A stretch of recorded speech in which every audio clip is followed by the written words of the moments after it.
أضفيت على الحسن العبقى فالورد تضاء عن النار وأدخل الجنة فقد فاز وما الحياة الدنيا إلا متاع الغرور. سبحان ربك رب العزة عما يصفون وسلام على المرسلين والحمد لله رب العالمين. اللهم صل على سيدنا محمد وعلى آل سيدنا محمد وبارك وسلم. معزز سامعین کرام، بزرگان محترم، سورہ آل عمران کا 19واں رکوع چل رہا تھا،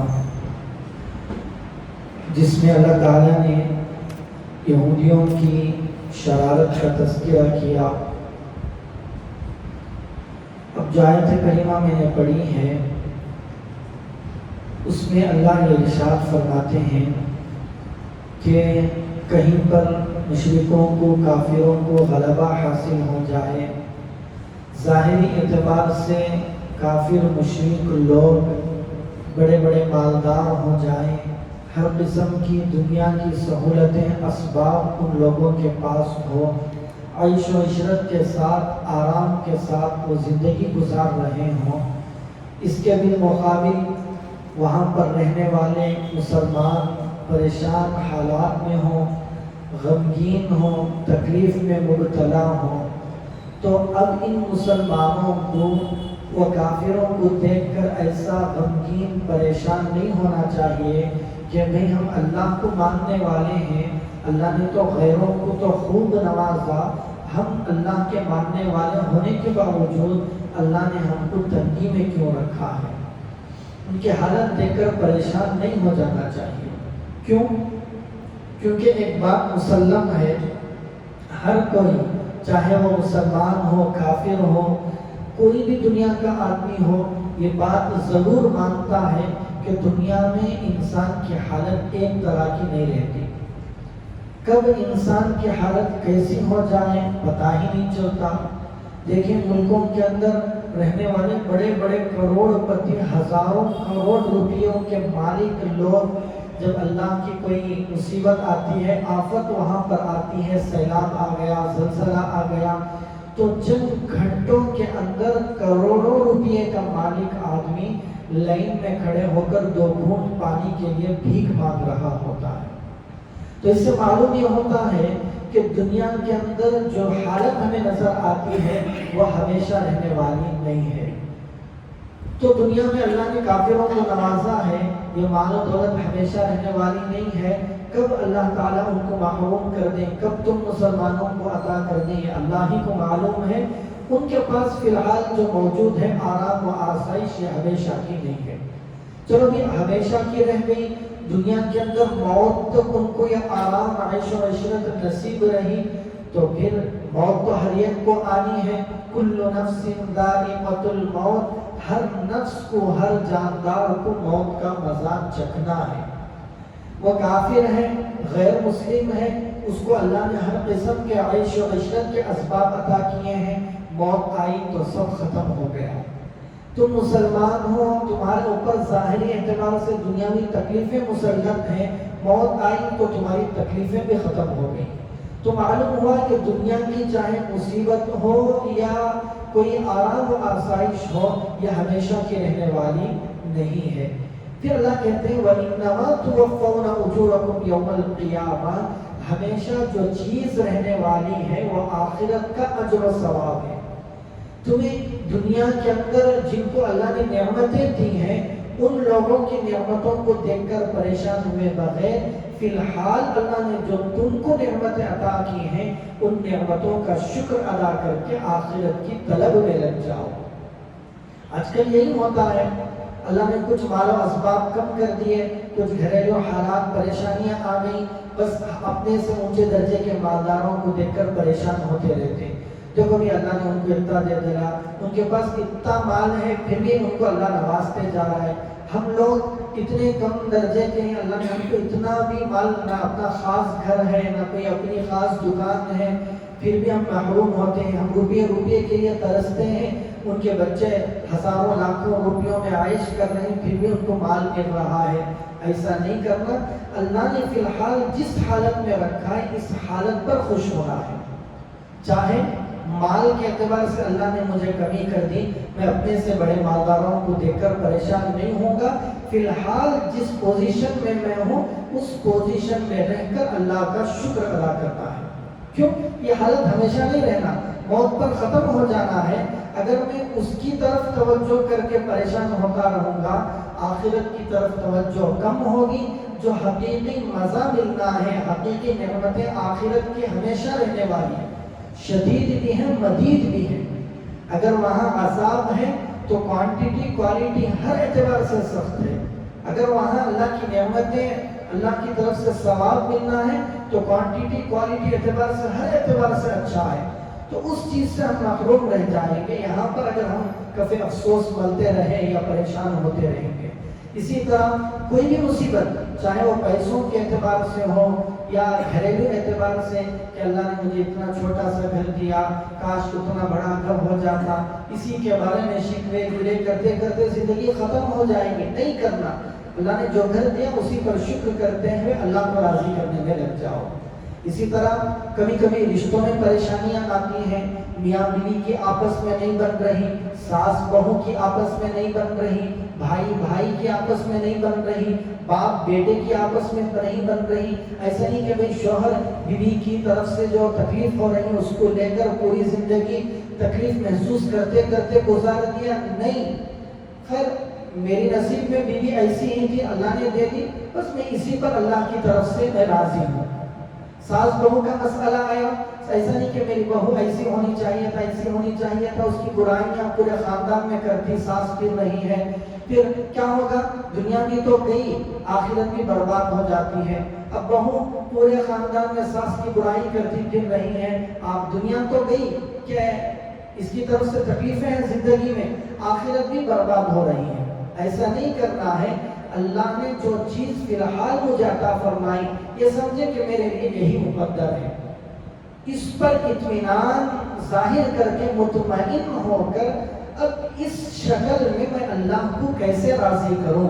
میری بیوی بد زبان ہے، بد اخلاق ہے، میں اس بد اخلاق بد زبان بیوی کے ساتھ رہ کر، بد اخلاق بد زبان شوہر کے ساتھ رہ کر میں اپنے رب کو کیسے راضی کروں؟ میں اس بد زبان بد اخلاق بیوی کو یا شوہر کو کیسے راضی کروں، کیسے اس کے حق ادا کر کے اللہ کو راضی کر کے اپنی آخرت کے لیے نام اعمال جمع کروں، اس فکر میں لگنا ہے۔ اللہ اسی کی طرف اس آیت میں دعوت دے رہے ہیں، کوئی بھی حالت تمہاری دنیا کی ہو اس حالت پر پریشان نہیں ہونا۔ کل نفس ذائقۃ الموت، ہر نفس کو موت کا مزہ چکھنا ہے۔ وَإِنَّمَا تُوَفَّوْنَ أُجُورَكُمْ يَوْمَ الْقِيَامَةِ، تم قیامت کے دن اپنے اجر کو پورا پورا پانے والے ہوں گے۔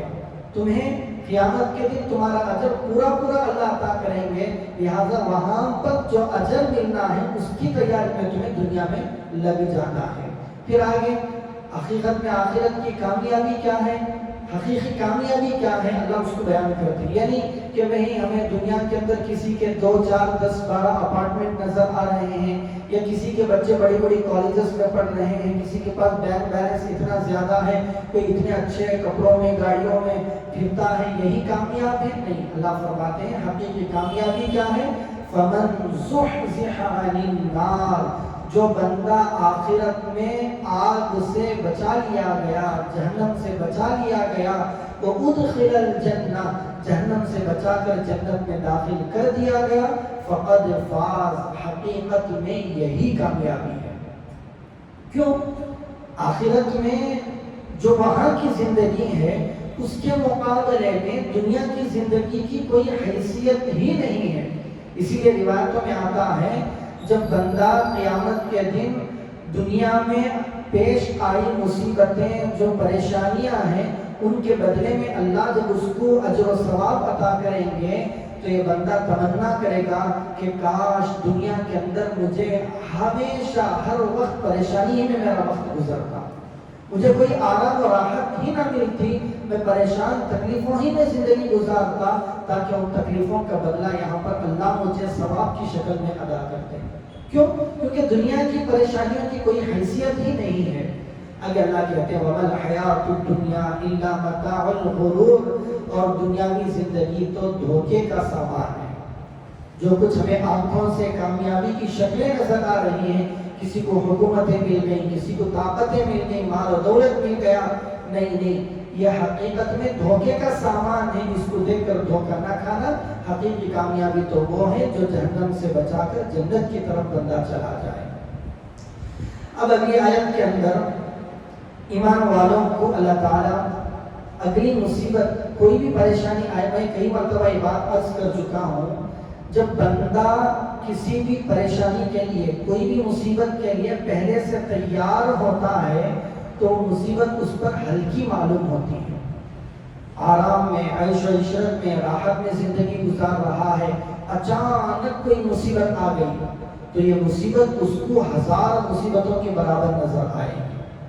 آپ دیکھے ہوں گے جو سلم ایریا میں چھوٹے چھوٹے گھروں میں رہتے ہیں، ان کے یہاں پورا دن بجلی بھی چلی جائے ان کو کوئی پریشانی نہیں، کیونکہ اندھیروں میں رہ کر، چھوٹے چھوٹے گھروں میں رہ کر، ایک وقت کھا لیے دو وقت بھوکے رہے، اس طرح کی زندگی گزار کر ان لوگوں کو عادت ہے۔ جو بڑے بڑے بنگلوں میں رہنے والے لوگ رہتے ہیں، ان کے پاس کھانا تو چھوڑیں، کپڑے، کسی بھی اعتبار سے تھوڑی بھی پریشانی آ گئی تو ان لوگوں کو وہ پریشانی بہت بڑی معلوم ہوتی ہے۔ تو اللہ ایمان والوں کو، اب چونکہ حالات تو آنے ہیں، ایمان والوں کو اللہ تعالیٰ ہر اعتبار سے آزمائیں گے۔ دوسرے پارے میں اللہ نے صاف عرض کر دیا وَلَنَبْلُوَنَّكُمْ بِشَيْءٍ مِّنَ الْخَوْفِ وَالْجُوعِ وَنَقْصٍ مِّنَ الْأَمْوَالِ وَالْأَنفُسِ وَالثَّمَرَاتِ، ہم تمہیں ایمان لانے کے دعوے پر ایسا ہی کھلا نہیں چھوڑیں گے، ہم تمہیں آزمائیں گے، امتحان لیں گے۔ کچھ اللہ کیسے امتحان لیں گے؟ بِشَيْءٍ مِّنَ الْخَوْفِ، تمہارے اوپر خوف بھی مسلط ہوگا، والجوع، بھوک بھی مسلط ہوگی، بھوک یعنی مال کی کمی، رزق کی کمی بھی تمہارے اوپر مسلط ہوگی، ونقص من الاموال، مالوں میں بھی کمی ہوگی، والانفس، اور تمہارے گھروں میں اچانک موتیں بھی ہو جائیں گی، چاہے وہ دشمن کی طرف سے ہوں یا اچانک موتیں ہوں، والثمرات، اور پھلوں کے اندر، کھیتیوں کے اندر، اناج کے اندر بھی اللہ کمی کریں گے۔ ان تمام طریقوں سے اللہ تمہیں آزمائیں گے، کھرا کون ہے، کھوٹا کون ہے۔ ان حالات کے باوجود جو کوئی ثابت قدم رہا، استقامت کے ساتھ ایمان میں باقی رہا، اللہ کے احکامات پر جمع رہا، وہ کھرا مومن ہوتا ہے۔ تو اللہ اس آیت میں بھی کہتے ہیں لَتُبْلَغُنَّ فِي أَمْوَالِكُمْ وَأَنفُسِكُمْ، اللہ تعالیٰ تمہاری آزمائش کریں گے، تم آزمائے جاؤ گے، تمہارے مالوں میں بھی اور تمہارے جانوں میں بھی۔ تمہارے مالوں پر بھی حالات آئیں گے، تمہارے جانوں پر بھی، یعنی دشمن مسلط ہو جائے، تم میں سے بہت سارے شہید ہو جائیں، یا تمہارا مال ہڑپ لیا جائے، مال میں کمی ہو جائے، کسی بھی طریقے سے مالوں پر بھی اور جانوں پر بھی تمہارے اوپر حالات آئیں گے۔ تم پریشان نہیں ہونا، یہ حالات تو اللہ کی طرف سے، اللہ تمہارے امتحان لے رہے ہیں، اللہ نعمت دے تو شکر کرو، حالات آئیں تو صبر کرو۔ وَلَا تَسْمَعُنَّ مِنَ الَّذِينَ أُوتُوا الْكِتَابَ مِنْ قَبْلِكُمْ وَمِنَ الَّذِينَ أَشْرَكُوا أَذًى كَثِيرًا، کتنی بڑی بات اللہ نے فرمائی۔ جو اہل کتاب ہیں، یہود اور نصارہ، اور جو مشرکین ہیں، ان لوگوں کی طرف سے تمہیں بہت ساری بری باتیں سننے کو ملیں گی۔ کبھی تمہارے نبی کی شان میں گستاخی کریں گے، نعوذ باللہ، کبھی تمہارے خلاف الٹی سیدھی باتیں کرنے لگیں گے، کبھی تمہیں ہر اعتبار سے، زبانی اعتبار سے وہ تم کو تکلیف پہنچانے کی کوشش کریں گے۔ ان حالات میں کیا کرنا ہے؟ ہاں، جو کچھ ہم اپنی حفاظت کے لیے کر سکتے ہیں یا اس کا دفاع کر سکتے ہیں، کرنا ہے۔ اس کا مطلب یہ نہیں کہ ان حالات کی وجہ سے پریشان ہو جائیں کہ ہمیں مسلمان ہو کر بھی کیا فائدہ، اتنے حالات ہمارے اوپر آ رہی، ہمیں ان لوگوں کی باتیں سننا، کہ آپس اپنے ٹریک سے ہٹنا نہیں ہے، اپنے ایمان ثابت قدمی کو چھوڑنا نہیں ہے۔ وَإِن تَصْبِرُوا وَتَتَّقُوا، دو کام کرنے ہیں، ایک صبر کرنا ہے، جو مصیبتیں ان کی طرف سے آئیں ان مصیبتوں پر صبر کرنا ہے، جب مصیبت پر صبر یہی ہوتا ہے کہ اس مصیبت کی وجہ سے میری حالت میں کوئی تبدیلی نہ آئے. مال میں کمی ہو گئی، میں اللہ کی عبادت سے اللہ کی طرف جتنا میرا تعلق تھا اس میں کمی نہیں ہونی چاہیے. مصیبت آئی، صبر کرو، اللہ کی طرف سے ان حالات پر راضی رہو. اور دوسرا کام بڑے جگر گردے کا کام ہے، وَتَتَّقُوا، ایسا نہیں کہ ان لوگوں نے تم کو تکلیف پہنچائی اس کے بدلے میں ناحق کہ تم ان لوگوں کو تکلیف پہنچانے لگ جاؤ. انہیں مجھے گالی دیا، میں بھی اس کو گالی دوں گا؟ نہیں، گالی یہ مومن کا شیوا نہیں ہے. اب ان لوگوں نے ہماری شان میں گستاخی کی، اب ہمیں دو لفظ زیادہ بڑھا کر ہم بولیں گے نہیں. وَتَتَّقُوا، اب دوسرے کا بدلہ لینے کا موقع آئے، بدلے کی تو اجازت ہے، لیکن بدلے میں ہم لوگ کیا کرتے ہیں؟ جذبات میں آ کر اور بڑا چڑھا کر اس پر زیادتی کر دیتے. یہی نہ ہوتا اس نے ایک مار مجھے مارا تو زبردستی کر کے ہم 2-4 مار تھپڑ اور لگا دیتے ہیں. تو اللہ کہتے ہیں تصبروا، سامنے والے کی طرف سے آنے والے حالات پر صبر کرو، وتتقوا، اور اللہ سے ڈرو، اس پر زیادتی نہ کرو، اللہ سے ثواب کی امید رکھو. یہ دو چیزیں جو ہیں فَإِنَّ ذَلِكَ مِنْ عَزْمِ الْأُمُورِ، یہ بڑے ہمت کے کاموں میں سے ہیں. ہر کوئی نہیں کر سکتا. میں یہاں بیٹھ کر دعویٰ کروں، آپ یہاں بیٹھ کر دعویٰ کریں کہ چلو بھی ہم اس پر عمل کریں گے. جب مجھ پر یا آپ پر حالات آئیں گے تو پھر اس وقت حالات کے سامنے جم جانا یہ بہت بڑی بات ہے. کیونکہ اللہ خود کہہ رہے ہیں یہ دو کام کرنا، صبر بھی کرنا. صبر صرف مشرکوں کے طرف سے آنے والے حالات پر نہیں ہے، کوئی بھی حالت میرے اوپر آ جائے، چاہے والدین کی طرف سے آئے، چاہے بیوی بچوں کی طرف سے آئے، بیوی نے کچھ زیادہ بول دیا، ماں نے کچھ زیادہ سنا دیا، باپ کی طرف سے کچھ اونچ نیچ ہو گئی، بچوں کی طرف سے کچھ اونچ نیچ ہو گئی. صبر کرو، اپنے جذبات میں آ کر رشتوں میں بگاڑ پیدا نہ کرو. میرے بڑے رشتہ داروں نے کچھ زیادہ بول دیا، نہیں، جذبات میں نہیں آئیں گے، صبر کریں گے. تتقوا، اللہ سے ڈرتے ہوئے. بیوی نے یا شوہر نے زیادتی اگرچہ کی ہے، مجھے اللہ کا ڈر ہے، میں پھر بھی اس کے حقوق ادا کرتا رہوں گا. ان باتوں پر جم کر عمل کرنا من عزم الامور، بڑے ہمت کے کاموں میں سے ہے. اب اگلی آیت کے اندر جیسے پچھلی آیتوں میں یہودیوں کی شرارتوں کا تذکرہ تھا، اگلی آیتوں میں بھی یہودیوں کی کچھ شرارتوں کا اللہ تذکرہ فرماتے ہیں.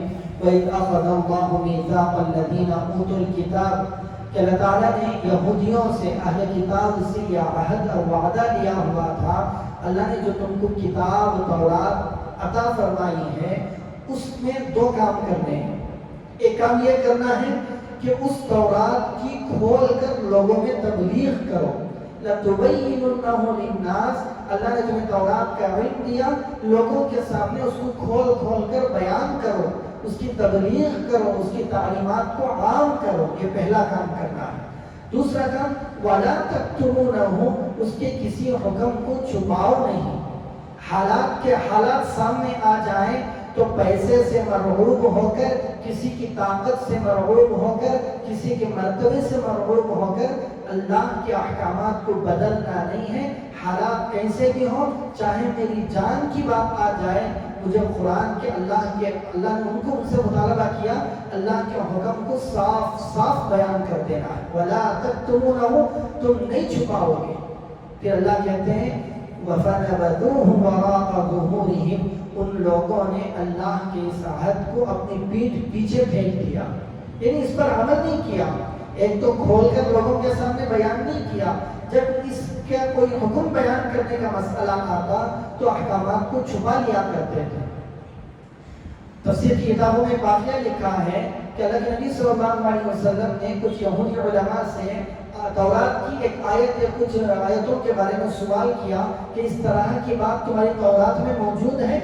ہو سکتا ہے کہ وہ اللہ کے نبی صلی اللہ علیہ وسلم کی تصدیق کی باتیں ہی ہوں. سوال کیا تو وہاں پر موجود یہودیوں نے کہا کہ یہ ہماری کتاب میں موجود نہیں ہے. صاف صاف اس آیتوں کو انہوں نے چھپا دیا. تب یہ آیت نازل ہوئی فَنَبَذُوهُ وَرَاءَ ظُهُورِهِمْ، اللہ کے عہد کو ان لوگوں نے اپنی پیٹھ پیچھے پھینک دیا.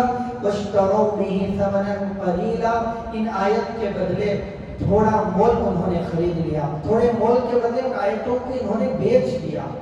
یعنی جب کوئی مالدار سامنے آیا اس کے مفاد میں فیصلہ کر دینا، فتویٰ دے دینا. سامنے والا کوئی مسئلہ لے کر آیا، اس کے حق میں ہمیں فتویٰ دے دیں. کیوں؟ کیونکہ وہ اس کے بدلے میں مجھے پیسے دے گا. احکامات کو بدل کر سنا دیا ان کے حق میں. یہ لوگ یہودی کیا کرتے تھے. تو اللہ کہتے ہیں وَاشْتَرَوْا بِهِ ثَمَنًا قَلِيلًا. اللہ کے احکامات تو اتنے بڑے ہیں، اس کے مقابلے میں انہوں نے تھوڑے پیسے لے کر اللہ کے احکامات کو بیچ دیا. فَبِئْسَ مَا يَشْتَرُونَ. جو یہ خرید رہے ہیں، یعنی جو پیسہ یہ لے رہے ہیں، کتنا برا پیسہ ہے. اس سے برا کوئی پیسہ ہو سکتا ہے کہ اللہ کے احکامات کو چھپا کر لیا جائے. پھر ایک اور برائی ان لوگوں کے اندر تھی، اس کا اللہ تذکرہ کرتے ہیں لا تحسبن الذین یفرحون بما اتوا. تم گمان نہ کرو جو لوگ اپنے کیے پر خوش ہوتے ہیں. وَيُحِبُّونَ أَن يُحْمَدُوا بِمَا لَمْ يَفْعَلُوا.